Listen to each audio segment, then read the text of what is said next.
各位观众，大家好，很高兴又和大家在新一期的留学生节目中见面了。我是主持人景儿，英文名是 Michael。本期我采访了一位美国本科大二的学生，他是一个正正宗宗的美国人，就是个白人。从小呢是在美国纽约州靠近就是在普林斯顿大学旁边的一个小镇长大的。那么他现在在另外一个州的大学学习社会学的一个专业。也在自己也在外面做一些实习和社会的志愿者，所以我想请他来聊一聊关于美国的高中生呢是怎么样申请大学的，那做哪些准备也让他谈一谈申请大学到底是一个对他来讲是一个怎么样的一个系统性的工程，他认为申请中他遇到过什么我觉得我聊了很多很多非常具体的话题。那么我想呢，因为我这个留学生做了也很多期了，很多时候话题比较宽泛，请一些嘉宾聊一聊他们自己的故事，也请一些嘉宾，也有可能是一个在全世界满世界跑的一个游学的人请他们讲故事。那么这一次呢，我想来一点技术性的东西也给大家，给那些真正在美国想要申请，或者是小孩子的父母，他们真的想要申请，我想给他们提供一些非常有价值的信息，所以我请了他作为一个采访。那么当然我的英语不是很好，我全程都是用英语跟他采访。那么当然，如果观众觉得我英语不好的话呢，请大家就凑合着听吧但是我希望还是可以给大家有一个非常好的一个有价值的信息。我想简单介绍一下，他到底是这个采访中到底跟他采访些什么内容他是怎么回答的。首先我就采访了他。关于申请美国高中生申请大学这个时间点的问题，我就问他到底什么时候开始申请是比较合理的，或者他觉得是比较好的。那么他给我的反馈呢，就是要从美国高二的暑假就要开始积极准备了前面可以稍微放松一下或怎么样，但是如果你要申请好学校的话，高二暑假开始准备，那这就和中国高考有点像了。中国也是高二那个暑假差不多就开始准备了。那么整个高三对于美国学生来说是异常的繁忙甚至可以说有的时候都有，我觉得采访下来都觉得他比中国的高三学生还要繁忙。虽然大家都知道中国高考是那么多人过独木桥，但是美国的学生呢，他比中国难在哪里？所以说你成绩好就是那种有学科的这种硬性的考试的成绩好，并不能确保你被好大学录取。那你成绩不好，你是肯定不能被录取就有点像类似于这种关系在里面，所以这就是很难了他跟我说，他高二的时候呢，去参加了很多社会的实践包括去一些夏令营给学生上课，给一些小孩子上课包括还有很多参加了一些人类学的一些项目作为一个被研究的对象，非常有意思。那么从这一点上，我就引申，我就问他当然参加那么多项目，那么还要涉及到准备，那么准备要注意些什么呢？那其实他就说，其实呢还有写文书也很关键，因为申请的时候要给那个招生官看看你是什么样的人，要通过文书来给他看。他认为他这个点子我觉得非常的有价值。他说文书一定要写非常特别的东西就是最好是写你异于常人的东西，而且最好是别人都想不着的事情。所以他就说这样写就比较好。那我也很震惊，我还以为呢，本来我的感觉就是文书就写一个你优秀的东西，体现你能力的东西但是他现在呢给了我一个新的 idea， 就是文书要写一些不一样的东西，写一些别人不会写的东西那么还有一点呢，他就提到了是在美国成绩非常重要很多美国的人家庭特别是一些美国 upper class， 也就是说在美国他认为呢，美国一些好的大学呢，还是以那个 upper class， 就是高层阶级的人更容易被好大学录取。那就是因为他们读书有资源他们出去到课外去补习他自己也是曾经在高三的时候到课外去补习那些考试那就大家肯定没有想到，美国学生居然也是那么的用功学习他还是要到那个学校以外的地方去参加补习课的还有一点呢，他也跟我说是关于面试的时候就是一些比较具体的话题，比如说我问他面试的时候能不能跟面试官直接问奖学金的事情，因为奖学金对于美国上大学是非常重要的他就说呢，还是不能问为什么呢？因为美国所有的奖学金全都是招生官是自动考虑，他不会说你不问他就不给，对不对？还有一个呢，就是我问他公立大学和私立大学到底是什么大学比较好他认为呢，私立大学他认为是比较好，因为为什么？因为私立大学对全美的人或者全世界的人学费都是收一样的，那公立大学对本州的人是收的很少，对外州的人呢收的很多。那么还有呢，他认为私立大学那种 need base 就是按需求给的奖学金是可能会给的多比公立大学要多因为奖学金分两种嘛，一种是 need base， 一种是 merit base 一种是看你成绩他给你奖学金，还有一种说你看你需求，你真的家里困难他给你奖学金这两种然后我就问他择校的问题我说到底你怎么样去挑选你的学校他就说呢，你必须要去参观。这点就是跟中国还不太一样中国你这个报之前去都没去过，就是看名字就报了某某财经报了，因为可能什么金融大学觉得可能可以赚钱。那么在美国不是的，他说你必须得到那个地方去，最好要住一夜，看看这个大学的环境，和大学里的人去交流看看周边的氛围，才决定你能不能住能不能去选这个大学。还有一点呢，他说呢，父母在选大学的时候就并不是他对于很多美国学生并不是参考因素就是他的父母就是让他自己选自己决定，只是给了他一些非常非常就是宽泛的那个建议并没有限制他，让他自己去选。他也呢喜欢就是希望是住的离父母远选一个大学离父母远一点，这样体验一下不同的一些独立的一个生活。那么还有一个问题我就问到他关于比如说专业和学校到底哪个孰轻孰重我们中国人说到底选专业呢还是选大学呢他一口就说毫无那个其他想法的，就是说就选大学他认为呢，首先第一，你进了这个大学可能有更好的资源，你可以转系或者是学这个大学其他你更感兴趣的专业，你不一定要局限于这个专业。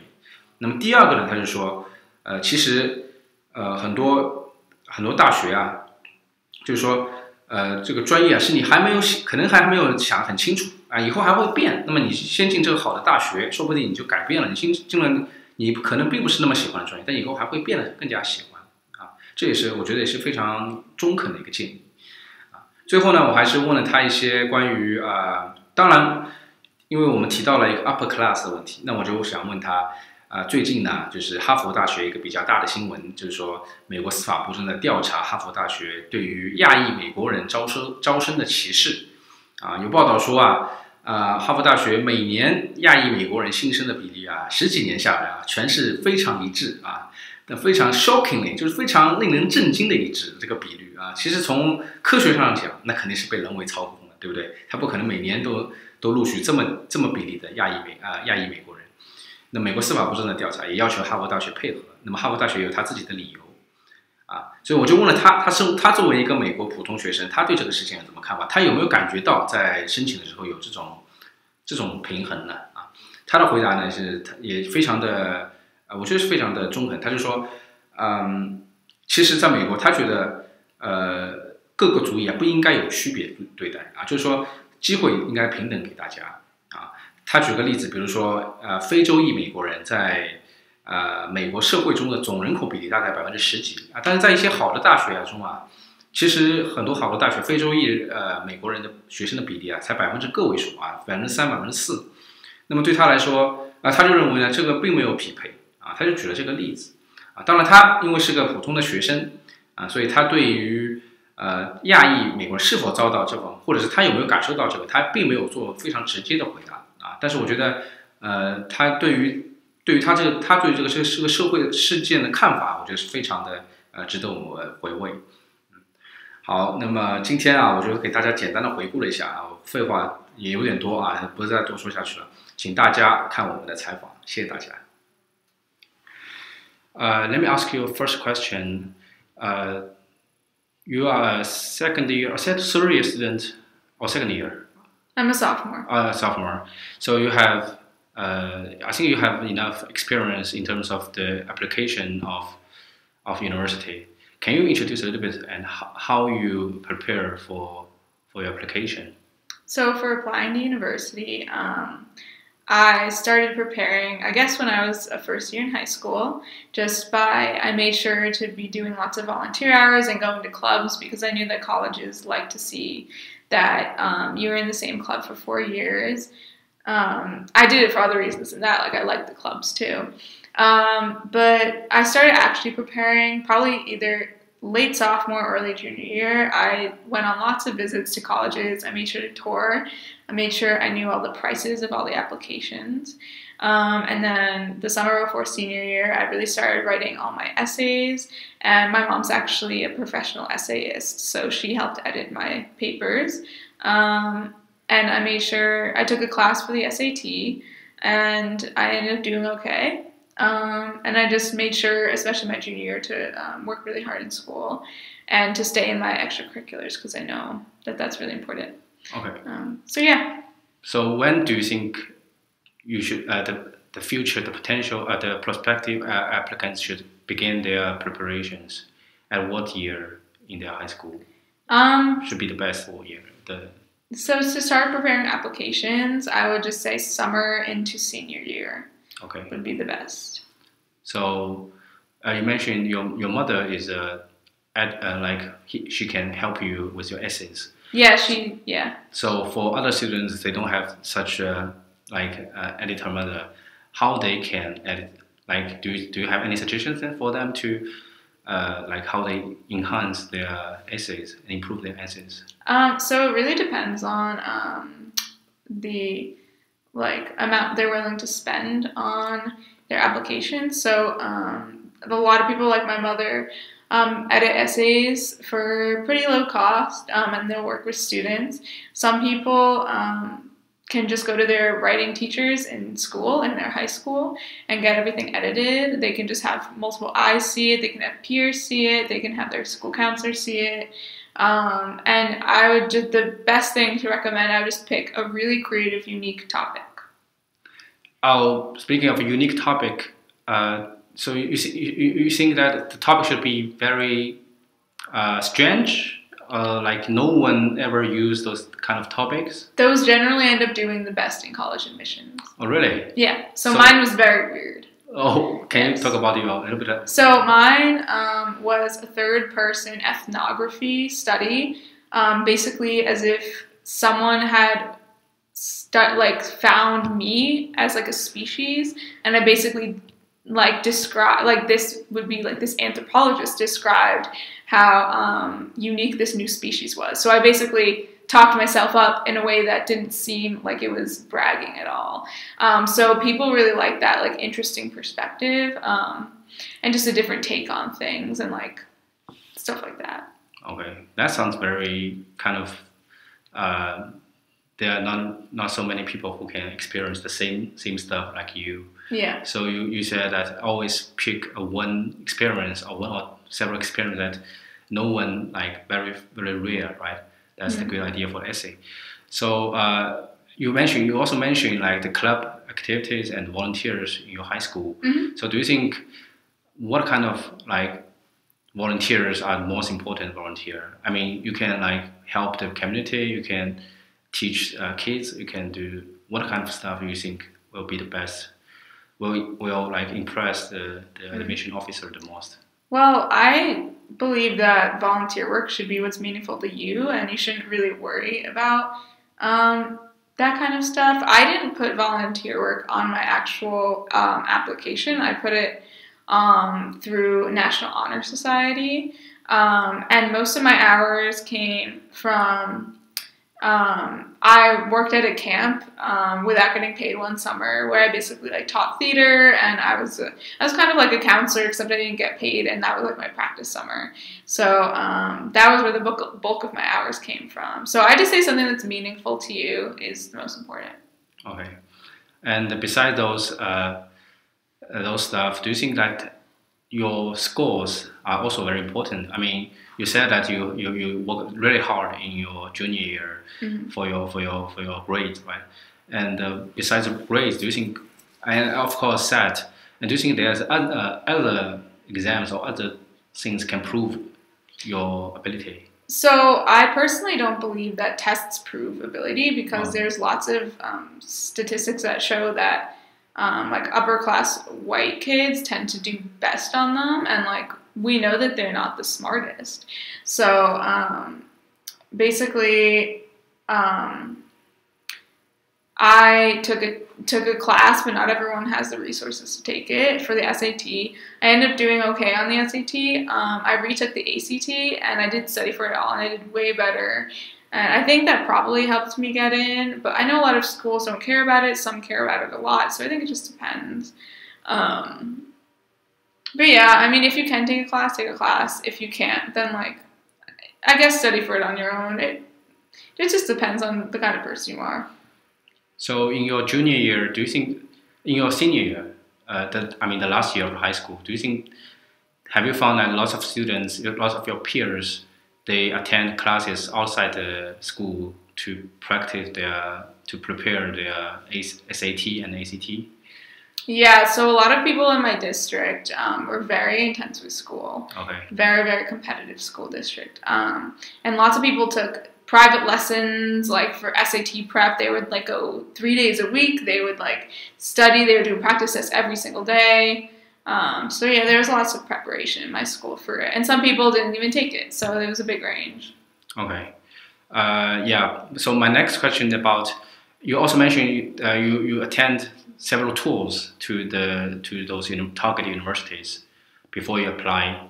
So how, like during the tour, what kind of stuff you are looking for, and what kind of conversations you had with those with those counterparts of the schools? Do you think what stuff are most important for the application? So most important when going on tours was the like how much I could see myself being friends with the people that were at the school. I think it's really important to do overnights, so to stay overnight at a school, and also to just like stay there for more than just the tour to see if you really like it. So yeah, I looked for people who were similar to me, who I feel like I could see myself being friends with, and that's why I ended up here. Okay. And also, yeah, you mentioned you have to like this university before you apply. So do you think that there's any chance that for an applicant that he might feel regret after 1 year or after several months when he really got accepted, he really entered the university? Do you think it might happen? Or have you found lots of your friends, like they said, oh, I so regret, I should have chosen that one instead of this one? Yeah, so there's definitely regret because it's hard to get a full view from just one tour or like one overnight. Some people can't even do that. Right. Yeah, some people, like I know people that don't like it here because like say they're not a science major and they feel like STEM is the big focus here, which is understandable. But they can always transfer. I don't know. I just feel like the more you visit, the more you'll be able to be sure that that's the school you want. But not everyone can visit all the time because it's far away from their house. Okay. Yeah. In terms of the location, do you think that the long distance between the school and the hometown of the applicant matter, or do you recommend that those high school students they just leave their home and far away as far as possible? Or you recommend that they stay close to their home, like they choose the best university close to. Yeah, so I'm from New Jersey, which is an 8-hour drive away from Case Western. Mm-hmm. I recommend that people don't look at location at all as a deciding factor. So for example, I ended up doing a lot of schools applying to a lot of schools in Pennsylvania and New York, just because like they were ones I knew near home, but I did not care about being near home because like the experience isn't that you're going to go home every weekend. Hopefully it's that you're going to stay there and make friends and do fun things. And then when I end up here, I'm glad because it's like a good distance from home, and it doesn't matter like if you're near home or not. Like I guess for some people, if they go home on the weekends, then it matters for them. But as long as your parents are okay with it, I think going anywhere that you want to go just is the perfect way to do it. Or do you think that location matters for the future job search? Yeah, so location matters in terms of that, because like a lot of times your first job placement will be in the same city or town that your university is in. It doesn't have to be though, like it's up to you. So for example, a company in Texas, maybe they're not very familiar with the top university in Ohio, maybe. I'm not sure, maybe. So do you think if you really want to work in the future in Texas, you should choose to study close to Texas? Or you think that's no matter? I think it depends on the field. So I don't think it really matters for most fields. I think like certain fields like business, I believe it matters what school you go to. Same for law. But I think like I'm going to be a social worker. So for my field and for like any nursing or doctors, like it doesn't matter what school you go to. But I don't think that like proximity to somewhere will have a big difference in whether or not you get the job. Okay. And also, I remember you mentioned that the upper class, they always get the best resources, and they are not very smart. Maybe they are not as smart. They're smarter than other class, but they can get, they have more chance to be enrolled in a top university.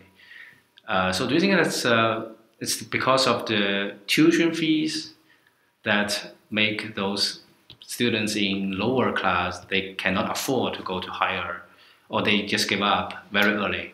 Yeah, so it's a big problem. There's a lot of inequalities when it comes to education.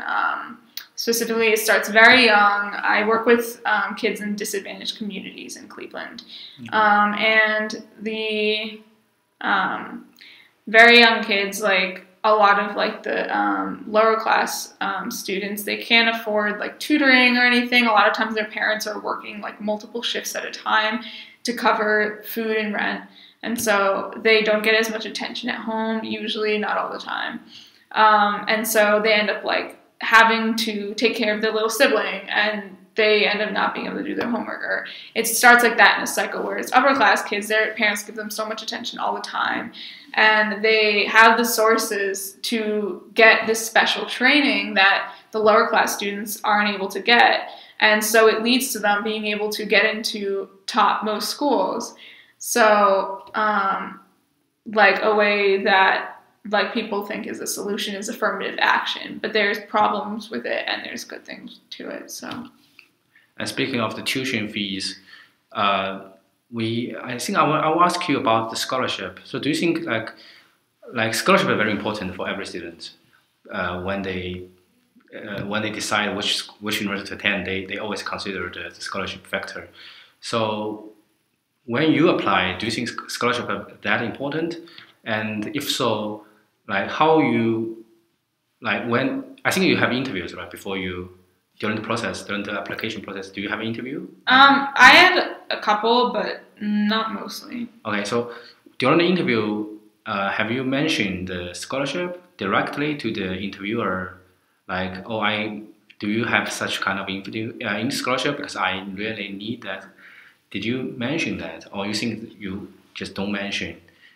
That would be better. I wouldn't mention it personally myself, because I feel like it's not really the place. You can always find things online, but also there's always financial aid, like need-based aid instead of scholarships. So that's what I get. And without it, I wouldn't be able to go here. So I think everyone should definitely apply for both like merit-based and need-based, because they might get one or the other, neither or both. Okay. Yeah, that sounds reasonable. So just try to apply for both of the need-based and merit-based. And also my next question about, you said that, yeah, my last question is, have you read the recent news about Harvard University? It's kind of scandal, but it's not, it didn't happen, it's not for sure, but I think the Department of Justice in the US is investigating Harvard University in terms of its reported discrimination during the application process towards Asian America. So their acceptance rate of Asian Americans are very stable, shockingly stable every year for like more than 20 years. So people said that they like leverage the rate of Asian students in their first year, fresh year. So do you think that's really it is really a problem here in the U.S.? And also Harvard has a very, I think it's not a very good history. They are like discrimination towards Jewish people, something like that. So do you think it's in the history of the U.S.? Do you think it's a kind of it's an issue in the history of the U.S.? And yeah, I mean, my question is about the recent news. So did you feel the kind of imbalance like when you apply? I mean, yeah. Well, I have a lot of mixed feelings about it because, like, I agree that certain minority groups need to be represented in certain ways. So, for instance, like I feel like for instance, there's 14% of America is African American. So I believe that at least 14% of universities should be African American. But that's not the case here. It's 4%. So similarly with Asian Americans, I feel like it would make sense to do at least the number that's in America. I don't know what the percentage of America is, but in Asian American? Yeah. I'm not quite sure, but I think it's the fifth or fourth largest population, because it include all the Asian people. It include Japanese, Korean, Vietnam, Chinese, all the Asian. So I think its population quite large. Yeah, so I think they should be equally represented in universities the same way that other minorities are. But I don't think it should be like super strict. Like I don't think it should be like exactly this amount of people, exactly that amount of people. Mm-hmm. But I do know the Ivy Leagues have issues with that. Like I've had friends that like one of them was an ethnic minority and one was Asian, which is the model minority. And the minority has gotten in even when they had much less like qualifications than the Asian American. So I don't really know. I don't have really a way to propose a solution because I'm not really sure. Yeah. It's just very sticky and messy. Yeah. Okay. So when you choose your talk university, you consider both the private university and public university, or you just focus on private university? So I really preferred a private university because it's the same cost for everyone. It's not different for out-of-state or in-state students. Yeah. So for example, I applied to TCNJ. That was the only public school I applied to. 95% of the school is from New Jersey, which is fine. I just preferred to meet people from all over, so that kind of encourages that. And also, private school actually tends to offer more need-based aid than public school. Public school tends to not offer that much at all, especially if you're in-state. So it would have cost more for me to go to a public in-state school than it would for me to go here. So I personally prefer private schools, but it's up to the person. Okay, yeah. Of course. And what about majors? When you applied, do you think the key issues, like the factor? So when you applied, did you also apply the majors, or you didn't apply the major until you are accepted? So I applied as an intended psychology major, but that doesn't mean that you declare it. You can't declare until November here. And then I came and I realized that I wanted to do sociology, so then I declared that. But yeah, it's actually beneficial in applying to schools to apply to a really unusual major at that school. So for example, religious studies, women's studies are very not common majors, because then they'll be more interested in you than if you apply as a very big major. So for example, case biology, psychology, anything engineering or nursing is very hard to get into compared to any of the other majors. So you're talking about the strategy. If you really want to enroll in this university, you can apply for the the minor majors, the major not very popular in this university. Yeah. So okay, yeah, because I think the audience, some of the audience are from parents of their students. Mm-hmm. So maybe they will help the students decide which major they would apply. So based on your experience, you think when you decide did your parents help you to decide major? No, I don't. Like, my parents and I don't believe that parents should have any decision in the major, because it's not up to them. It's up to the student what they want to do. My parents did say that there were a few majors that were off limits because they knew I wouldn't do well in the field, which I think makes sense. But it's like theater and music, which I would like not be talented at. But yeah, so they said anything besides that I wanted to do would be fine. And I think that's how all parents should be. Like, I don't like that a lot of parents at Case, they say that if their kid wants to switch majors, they stop paying their tuition, or they have to switch to another school. Like, usually if they want to switch out of STEM, because they think like this is just a school for STEM. Like, they don't have any other good programs, which isn't true.